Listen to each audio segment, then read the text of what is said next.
clarify, you're asking how can somebody know if they are a woman? And how can I know if that person is a woman? If not by the physical attributes, their natural and enduring biological sex. What's the alternative to that?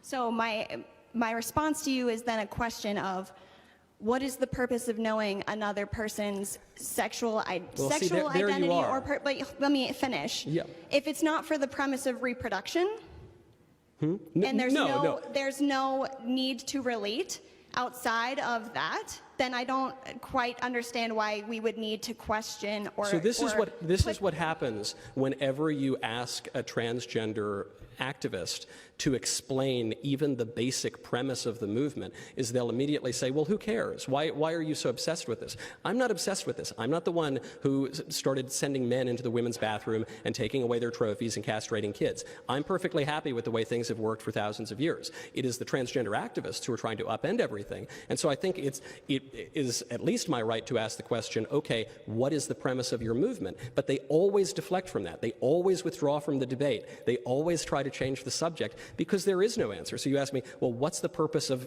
why do you even care? What's the purpose of knowing someone's biological sex? Well, for starters, because we have civil rights specifically for women in the United States. We have special bathrooms for women. We have special sports leagues for women. We have all sorts of special places and rights and privileges and that are for women that are not for men. So if now some men, people who at the very least appear to be men, are claiming a right to go into those women's bathrooms, then we either have to abolish all of the special rights and privileges that have existed for women for all of human history and are enshrined in our law, or they need to explain to me how those men are actually women. And they can't do the latter, and I'm not willing to do the former, and I don't think women across this country are willing to do the former, even if a few people have been so ideologically blinded that they would give into this kind of an absurdity. You know, I was thinking the same thing too. When she went ahead and answered his question, or tried to answer the question, he had asked her, how do I know if a person is a woman? That was his question to her. And she dodged the question, couldn't answer it, and instead asked him a question, well, why should that matter to you? But he called her out on it.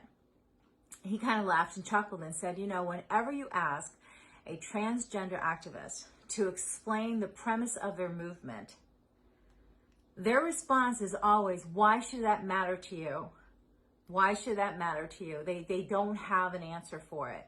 It's always about, you shouldn't care. Just let it happen. Just let transgender take over women's rights, so to say.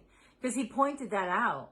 He goes, now we've come so long. We have a private bathroom for women, women's sports.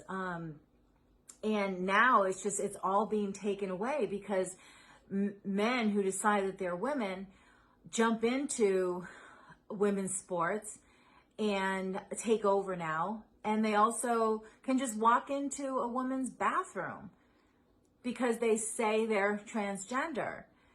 And we're not supposed to, our feelings should not matter. Like if we feel very awkward, or if we feel unsafe, or we feel like unsettling, women's feelings in this conversation is not even to be talked about, and that's pretty sad.